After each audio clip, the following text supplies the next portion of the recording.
Welcome to the newest show in the Talking Jets with Tigo lineup of shows. Inside, and a beauty! Hall running free! Brees Hall inside the 10! He's gonna score!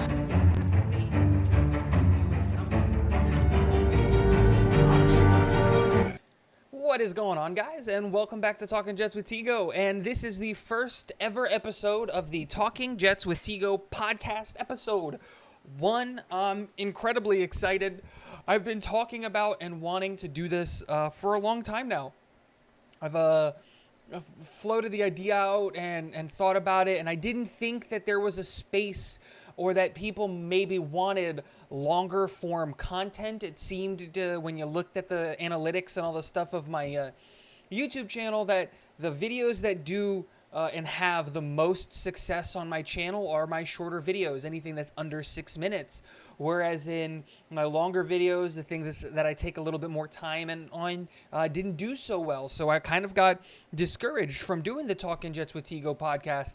But all of that changed. I did a video with Gunny of New York Jets Situation Report, and it was a 51-minute episode where we talked about the future of the New York Jets, the next 8 games, what we think, and it did incredibly well, got over 500 views. It was awesome. And so I thought, you know what? Screw the analytics, screw all the stuff. I like talking Jets. I like talking football. Let's do a Talking Jets with Tigo podcast. And that's exactly what this is. So moving forward, guys, you can expect a brand new episode of the Talking Jets with Tigo podcast on Wednesdays. They're going to be uploaded Wednesdays at 10 a.m. every day moving forward. Let me know what you guys think about that time slot, what you think about all of that. And that's it. Let's get the sponsorship out of the way. Guys, today's episode of Talking Jets with Tigo podcast, episode 1, is brought to you by you guys, the viewers. Everything that I do on this channel is for the viewers, is for you guys, and I'd love to be able to do bigger and badder things with the channel and giveaways and all of that stuff, and the only way I can do any of that is with your guys' help. So if you guys can do something that's absolutely free, and go hit the subscribe button and hit the like button if you like the content, but if you feel in your heart that you want to do something a little bit more, feel free to go into the description of the video, and it's also on my Twitter, it's on everywhere. Join up on the Patreon and become a citizen of Tigoslavia. If you didn't want to do that, there's also merch and donation links in the description. But let's hop right in to the podcast. It's going to be longer form content, a little bit. I'm going to keep it high energy because that's who I am, but not necessarily screaming at you guys, which is what I feel like I kind of do a lot now. The show is going to be broken down into 3 segments. We're going to talk about the first segment, which is going to be around the NFL, which is just going to be NFL news and things that are happening that aren't necessarily super related to the Jets that I find interesting and I want to talk about. Then we're going to go into the main bulk of the show, which is going to be the Gotham Green Gazette, where we're just going to talk about news coming out of Florham Park. That's literally the whole segment. It's called Gotham Green Gazette News from Florham Park. And then we're going to end the show on something that I've been wanting to do for a long time. And yeah, we're going to get you guys involved. The last part of the show is going to be a voicemail section where you guys can leave your voicemails. And we'll talk about that when we get there. But I'm really, really excited about that. Let's hop in to around the NFL. I think the first thing that I want to talk about when it comes to the NFL and what's going on is, well, the Eagles, right? They lost to the Commanders, and it's an interesting conversation to have because I had been saying for a while now, if you watch my top 10 list and, my predictions videos and all of that stuff, you'll know that my feelings on the Philadelphia Eagles are, I don't think that they're that legit of a football team. I think that they've had an incredibly easy schedule. I think that they've really walked away with some really easy wins when you look at that team as a whole. I'm not super impressed by their, the schedule. Beating up on the Lions is not that impressive. Beating up on the Commanders the first time around wasn't that impressive. Beating on the Jags and the Cardinals and the Cowboys with a backup and the Steelers and the Texans, none of that's super impressive. The only team that they beat that I'll actually give them something about is the Vikings, but you played the Vikings week 2. The Vikings in week 2 are much different than the Vikings in week 11, right? And so we finally got to see that the Eagles aren't all that. They looked really, really human, and honestly, they looked vulnerable. It's weird to say, but it's almost like the Commanders kind of gave the rest of the NFL, I don't want to say a blueprint because I hate when people say that, but they kind of just showed us how you can beat the Philadelphia Eagles, and it's really, really interesting, and it's basically just daring, like, it's I don't even know how to describe it, right? Like, it's the Commanders just did a lot of things really, really well, and ultimately I think they just didn't lose the game. A lot of teams lose games versus a lot of team winning games, right? And we hear that all the time, and I think that that's true.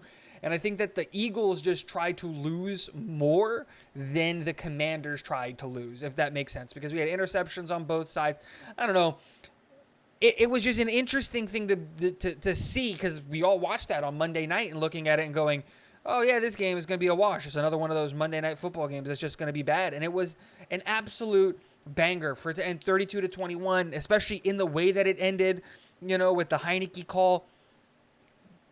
That's just the way it is. But fun fact, I didn't know this. I learned this today, and it's one of the reasons why I brought this up. I didn't know this, but the New York Jets have played and beat every single team in the NFL except the Philadelphia Eagles. I think we're 0-13 against the Philadelphia Eagles in franchise history, which is absolutely insane to think that that's a stat that's real.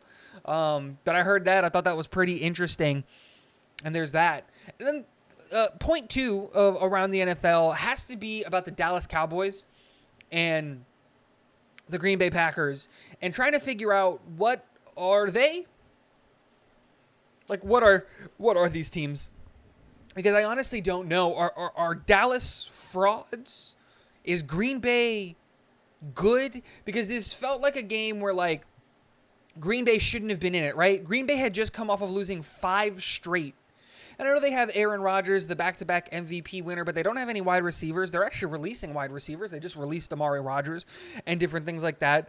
And it kind of just looks like this season probably should have been a wash for Green Bay. But now Green Bay 4-6, they're right back in the conversation to possibly make a wild card. And now the Dallas Cowboys fall further out and further away from first place in the NFC East. The Giants won their game, moving them above the Dallas Cowboys. Philly lost their game, but instead of Dallas, who I think everybody had winning that division, going and trying to leapfrog and be the team that's a game behind the Philadelphia Eagles, they're now 2 games behind, and the Giants are a game behind the Philadelphia Eagles. And the Giants and the Eagles haven't played a single time this year. So there is a lot of opportunity for the Giants to win the division straight up and possibly walk out as the number 1 seed in the NFC, depending on what the Vikings do. The future in New York when it comes to the Giants is completely in their hands. If they don't drop a single game, you beat the Eagles twice, boom, you walk away with the NFC East crown, and there you go.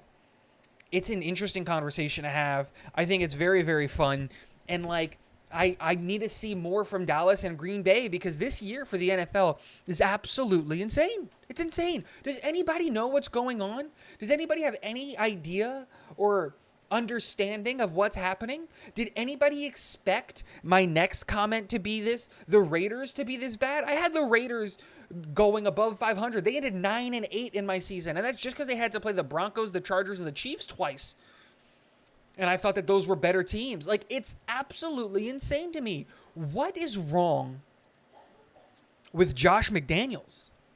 Is he another coach that's going to go in the list of coaches that's an absolutely fantastic coordinator, but is an absolutely abysmal head coach? Like Todd Bowles, I think, is one of those guys where he's a great defensive coordinator, one of the best in the league, but as a head coach, he probably doesn't get the job done. And he doesn't. We saw him in New York not get the job done effectively, and we're seeing it in Tampa. He's just not getting the job done well. What is wrong with the Raiders? When you look at the Raiders on paper, they've got all of these weapons and they've got all of these players that they should be able to get the ball to, and they're just not being able to do it. Derek Carr doesn't look like an NFL quarterback, which is insane because I think Derek Carr is at least a top 15 quarterback. Josh Jacobs, who they didn't take his 5th-year option, is looking like one of the best running backs in the league. Devontae Adams, they sent a bunch of picks and they gave him a bunch of money, and he's still one of the best in the wide receivers in the NFL. Then you've got, Darren Waller. Now he's on IR, but he didn't look like anything like he was supposed to be when he was like, something's fundamentally wrong in Las Vegas, and it starts from the top down with the head coach, but I think it also starts with the general manager. I saw a tweet, and I wish I would have saved it, but I didn't. Like, of the last 6 or 7 first-round picks that Las Vegas had and that they've picked, none of them are on the team anymore. Like, none of them. They're either cut, one of them's in jail. Like, they're just, you can't build and create a winning program and a winning team if you don't win games, right? And you don't draft properly.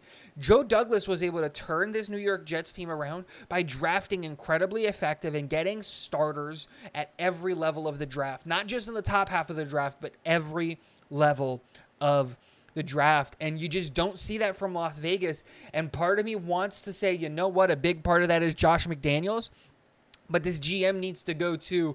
I think ownership needs to get involved, fire everybody, and you got to restart top down. It might be time to blow it up and start the rebuild in Vegas, because it's hard to see that team being successful long term under the current leadership. And the last thing that we're going to talk about when it comes to around the NFL, and I'm surprised it took me this long to talk about it, and that is going to have to be the Minnesota Vikings versus the Buffalo Bills. What a game. Straight up a shootout. Both teams ran the ball about 25 times. Minnesota ran at 25 and Buffalo ran at 27. But man, they just said, quarterbacks, we're going to trust your arm. We're going to let you rip. Kirk Cousins threw the ball 50 times. Josh Allen threw the ball 43 times with a hurt elbow. They didn't care. Both guys completed about the same number of passes. Kirk Cousins completed 30 of his passes, while Josh Allen completed 29 of his passes. And they both threw for over 300 yards. Josh Allen with 330 and Kirk Cousins with 357. But it's insane. It's insane because Kirk Cousins, I think we all know, is of the game managers in the league, and there's a lot of them, he's probably the most elite of the game managers, right? Which is just basically saying he's a top 15 quarterback. But, it was just an interesting game because both teams, I think, did everything in their power to try to throw the game away. Minnesota threw 2 interceptions, one to Christian Benford, one to Dane Jackson, which is absolutely abysmal because after watching that whole entire Minnesota Vikings versus Buffalo Bills game, the one thing that I walked away with is that the Buffalo Bills secondary right now isn't good, at all. They are not good in coverage. They're not good in the secondary. They need these guys who are hurt to come back in a big, big way. Their front four, absolutely lethal. 4 sacks on the day, great. But that back end is costing them a lot of stuff, and it's just surprising to me that that's the way that it is. It was nice to see Matt Milano back on the field. A lot of people don't know this, but Matt Milano and I went to the same high school. We were both at the same high school at the same time. I went to Dr. Phillip High School. You can look this up. I think my freshman year was his junior year, and Matt Milano was a big reason I stopped playing football. I was on the freshman team my freshman year, and he was on, I believe he was on JV or varsity, I don't remember, but we all practiced together, and there was a secondary blitz that came in, and Matt came from the blind side. I didn't see him at all, and he took my head off. I remember it. I remembered the name because he was being talked about. That was the year that I went into Dr. Phillips, the year after Clinton Dix went to Alabama. And so that team was absolutely incredible, and I was there for a year, and I remembered that name. And when he went off to college and got drafted, it was a big deal. And it sucks that he's in Buffalo because I'd like to root for Matt Milano, but I can't do it while he's in Buffalo. But going back to the conversation, you got to see both of the facts that, one, Stephon Diggs is an insanely, insanely good wide receiver. 12 catches for 128 yards. That's insane. But you also got to see on the other side of that Justin Jefferson is probably, in my opinion, the best wide receiver in the NFL right now. 10 catches for 193 yards and a touchdown. That one-handed grab that he did where he just took it from the hands of the DB. It's easy to win games when you've got the best player at his position on the football field. And this isn't to disrespect Tyreek Hill.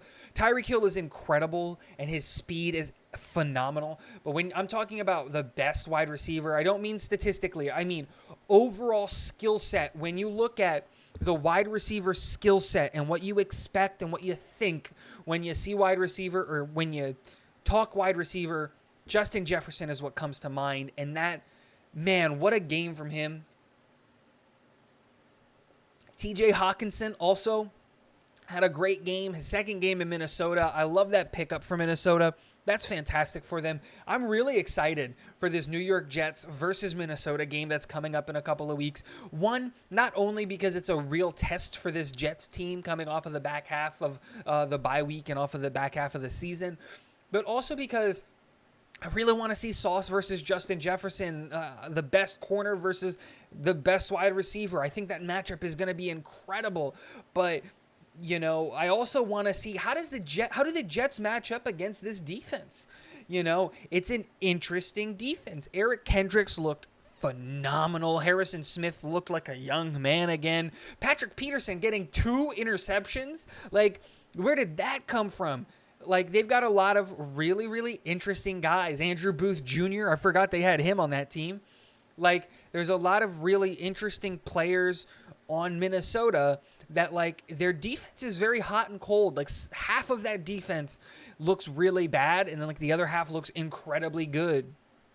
And it's interesting to see that dynamic and what it's going to look like.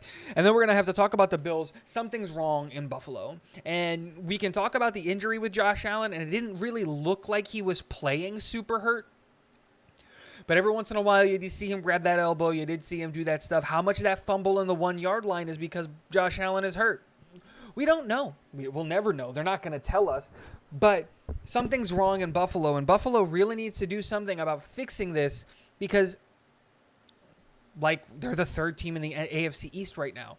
And they were supposed to be, like, the Super Bowl favorites, right? Everybody in the NFL got sucked into the fact that Buffalo did a great job in the offseason, and they added Von Miller, and they did all these things, and they just anointed them the Super Bowl champs without having them earn it. And I fell into that. I had the Buffalo Bills losing in the Super Bowl on principle alone because I couldn't give Buffalo the Super Bowl. But I thought in my heart of hearts that Josh Allen was one of, if not the best quarterback in football going into this year and probably the front runner to win the MVP, that the Buffalo Bills were the team to beat in the NFL right now. And it's just an interesting thing to look at. It's really going to be fun watching Buffalo Bills games and even Dolphins games moving forward because it is neck and neck. It is a tight-knit race to the top when it comes to the AFC. I have a reason to watch Kansas City football games again, and that's always a fun thing to do because we're right neck and neck. And if anybody would have told you, hey, Week 11, the New York Jets have an opportunity not just to lead the AFC East, but to lead the AFC, you would have laughed in their face. A lot of people did when I said that the Jets were going to go into the bye week 5-4, let alone 6-3. Absolutely great stuff. And that wraps up our Around the NFL segment.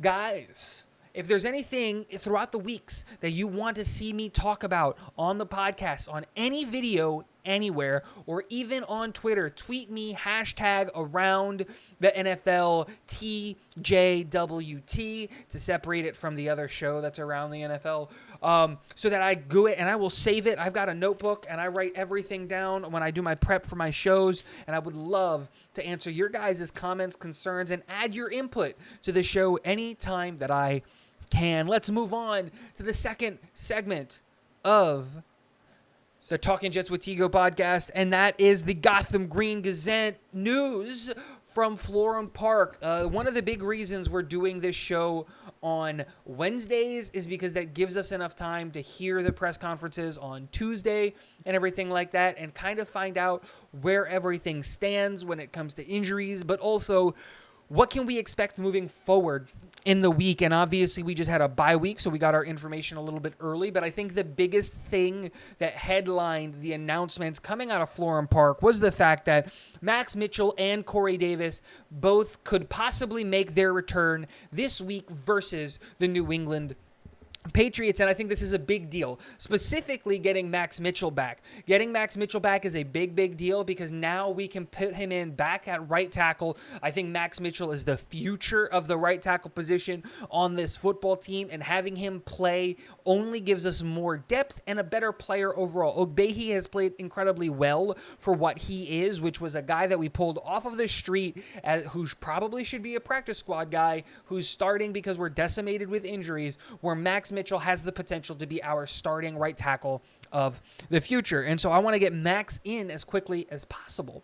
Now, we're going to talk about George Fant in the next part of the conversation because I do want to talk about Corey Davis coming back in, and this is a big deal, and we're going to talk more about Corey Davis a little bit later in the segment. But Corey Davis is slated to come back. Zach Wilson can get his favorite wide receiver target back if he's cleared and fully healthy to play. We know that he's dealing with a knee, and that's a thing.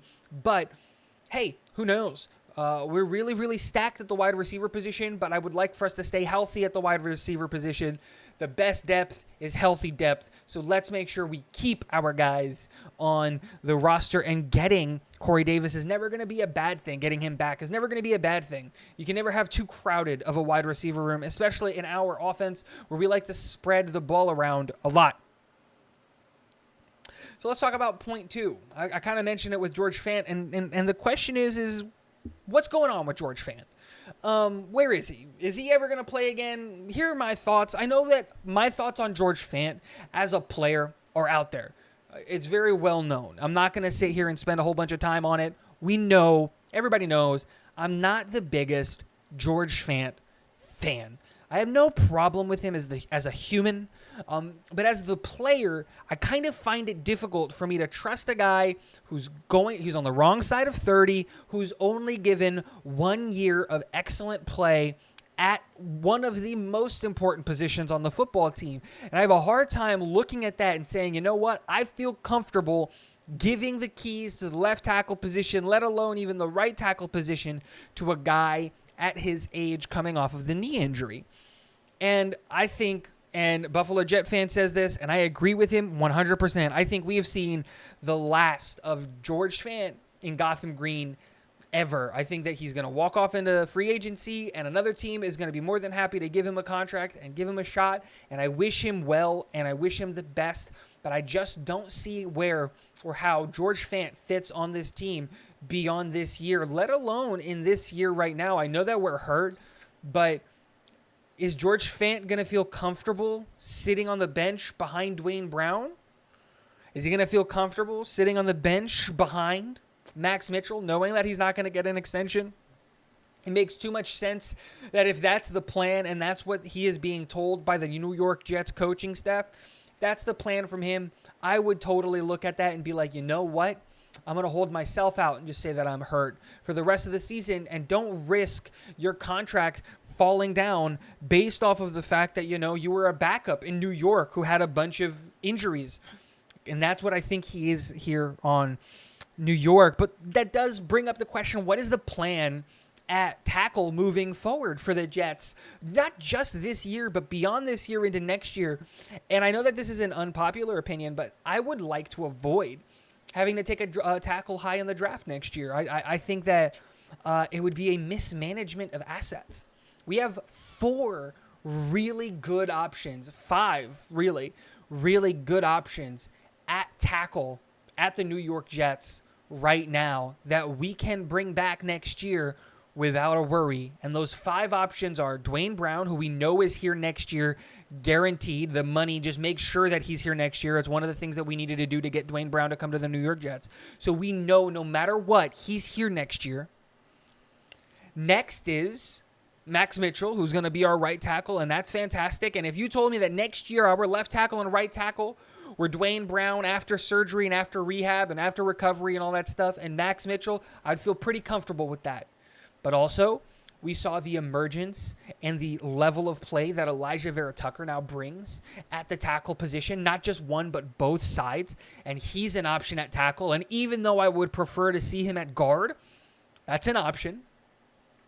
And then a lot of people have counted this guy out, Mekhi Becton. he's going to be coming back. He's going to want to come back with a vengeance. And we all know that the biggest problem with Mekhi Becton is his weight and his health right now, obviously. It's going to be 2 years of him not playing football because of injury. But we did see that when Mekhi Becton was healthy and when Mekhi Becton was playing, he was one of the best tackles in the NFL. And so if you're telling me that Mekhi Becton could come back and compete if he's healthy, I take a shot at that.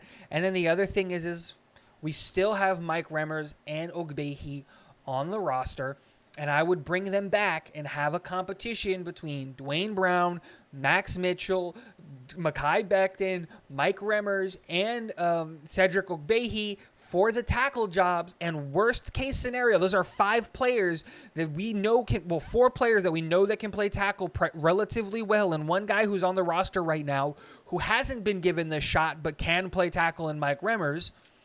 And we know that if for whatever reason one of those 5 guys doesn't work out, we still have Elijah Vera Tucker on the roster who can slot in at right tackle or left tackle if need be. I think if we spent a first-round pick on a tackle, it is going to be a mismanagement of assets, especially when we look at the fact that we've got to be able to replace LaMarcus Joyner, who's 31, and he's only signed this year. And, you know, we need a free safety back there. What are we going to do about the linebacker room? C.J. Mosley's getting old. Quan Alexander's on an expiring deal. Quincy Williams is on an expiring deal. Like, I would much rather spend a first-round pick on those guys. In an ideal world, you know what I want to spend a first-round pick on? A defensive tackle. I want to find Quinnen Williams his Robin for the next 10 years. And I just look at a lot of these defensive tackles that are coming up through this draft class, and I just imagine what would it look like if we partnered them with Quinnen Williams. Ooh. Our defensive line, which is a strength, would only become even stronger. And so those, to me, are bigger priorities. Even a center. Connor McGovern's on the wrong side of 30, and I'm totally on board and okay with bringing Connor McGovern back. I have nothing against Connor McGovern as the player, and I'm totally cool with bringing him back, but I'd like to get younger at the center position. And there's a lot of interesting kids that could come out, but probably won't, that could come out at center that I look at and I go, I'd rather spend a higher draft pick on one of those guys. So if we can avoid taking a tackle in the draft, if we can avoid taking a tackle in free agency and really just say that we've got the answer in-house, I'd love to see that moving forward. But we're not going to talk players, draft, anything like that. One, because I don't know the names of the players at all and who's going to be available and where the Jets are going to end up picking. But 2, because the Jets are in the hunt. There's no need at all to talk draft. I'm just talking, I like to think in a general manager's mindset, not just this year, but beyond this year. What's the future look like? Next segment is, how do you handle the wide receiver room moving forward? It's an interesting conversation to have. The New York Jets, I keep saying interesting conversation to have a lot, don't I? That being said, the Jets have a lot of talent on the wide receiver room, and right now we know that like the bottom half of rosters are given to Brant Boyer in his decision, right? He's given wide receiver 5. He's given tight end 3. He's given cornerback 5. He's given linebacker 4.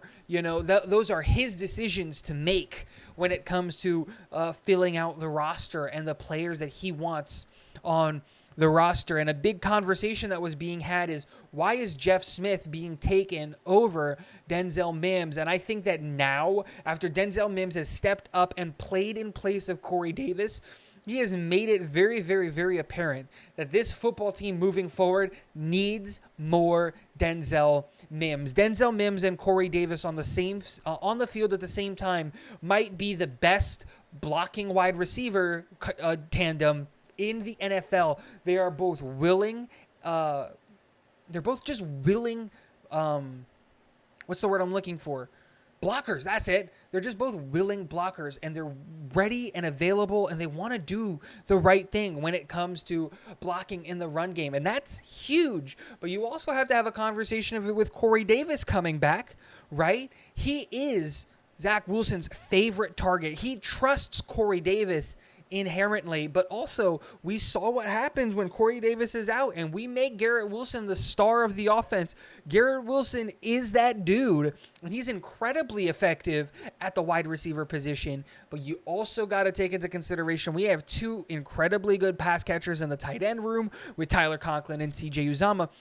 And we've got really good pass catchers out of the backfield in Michael Carter and James Robinson. And Braxton Berrios has got to get his because we paid him. And Elijah Moore's got to get his because he's upset.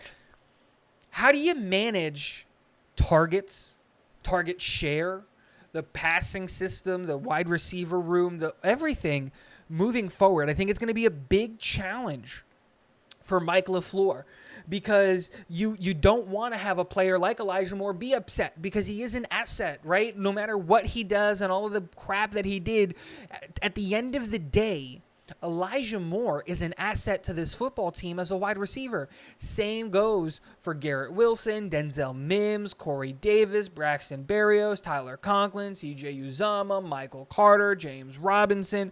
The list goes on. What do we do about both of these guys moving forward? Not both of these guys, I'm sorry. All of these guys moving forward. How do we share the targets? How do we move the people around? How do we do the things to make sure that everybody is getting theirs, the team is moving forward, and that we're unpredictable? And that's the thing that I really like about the New York Jets, is that you can't lock down one guy.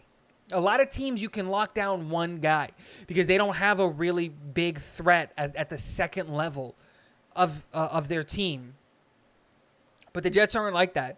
You want to bracket Garrett Wilson? That's fine. Corey Davis, Elijah Moore, Braxton Berrios, Denzel Mims, CJ Uzomah, Tyler Conklin. Those guys are going to get open. You want to bracket somebody else? Fine. Somebody else is going to get open. No matter what, when it comes to facing against the New York Jets, you're going to have a mismatch in the secondary because you can't cover everybody. And we have at least a couple of guys that you should probably double cover who are going to win their reps one-on-one. So it's an interesting thing to keep an eye on moving forward is, what does the workload look like for these wide receivers and these pass catchers? What does the target share look like for these wide receivers and pass catchers moving forward? I know I'm going to be keeping track of it because I'm a big stats guy. I love that part of football. But, hey, what happens there? And then that wraps up the Gotham Green Gazette news from Florham Park. So I want to show you guys and introduce you guys to the final segment. We're not going to do it because obviously this is the first episode, so I don't have any voicemails. But we're going to add a brand new segment. I'm stealing this right from Matt O'Leary and his podcast. If you don't listen to that, go listen to that. I had Matt O'Leary on the channel a couple of days ago. Last week, it was absolutely phenomenal. Loved doing that. But we're going to have a voicemail box. You can absolutely call and leave a voicemail. I would love to hear from you guys, your thoughts, your opinions, your questions, whatever it is. And if you want to do that, boom, there's the number. It is 689-999-0430. It's right up there. Save that number. Shoot me a voicemail, shoot that phone number, a text, whatever it is, however you feel comfortable getting your question in, do it with that phone number right there. Leave your name or your username or anything. I want to give credit to whoever it is that I am talking to when it comes to that. But that's a great way to leave your comments and to become a part of the TJWT podcast. And just get your voice heard in a way that's really interesting. I would also like to have guests on the Talking Jets with Tego podcast in the future, but that's going to be a thing for the future. Let's do a couple of solo weeks before we start bringing on guests. But guys, that wraps up the podcast. If you liked what you heard, please let me know. Follow me on Twitter, hit the subscribe button on YouTube, and do all of those things. Guys, we got a big, interesting week coming up with the New England Patriots coming up this week. And we didn't talk about the game because I have to do content this week. Obviously, I can't waste all of the content on the Talking Jets with Tego podcast. But I'm really, really excited about this game coming forward. Guys, if you want to see more of that content, hit the subscribe button. I'm wasting time at this point. But last but not least, guys, go Jets.